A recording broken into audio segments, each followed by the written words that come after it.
Monsieur le ministre, ces derniers jours, Israël a décidé de violer la souveraineté nationale du Liban en intensifiant les survols de ce pays par son armée de l'air. Mais bien entendu, le gouvernement israélien, qui se croit tout permis, ne s'est pas arrêté en si bon chemin et a été donc frappé la Syrie et Damas à plusieurs reprises. Israël a ainsi démontré clairement aux yeux de tous les enjeux du conflit syrien.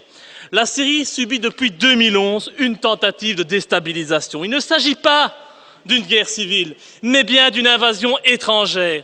Et les djihadistes qui quittent notre pays pour mener la guerre soi-disant sainte en Syrie sont une preuve supplémentaire. Et le but, c'est de détruire la Syrie telle que nous la connaissons aujourd'hui, pour diviser le pays, affaiblir l'Iran et permettre au projet du Grand Israël de voir le jour. Dois-je vous rappeler que ce projet prévoit d'étendre Israël du Nil jusqu'à l'Euphrate, recouvrant ainsi la Palestine historique, le Liban, la Syrie, comme par hasard, la Jordanie, une partie de l'Irak et une partie de l'Égypte. L'Égypte, bien ça alors, comme c'est bizarre, quand on connaît ce projet sioniste, on voit sous un autre œil les révolutions de ces dernières années dans les pays arabes.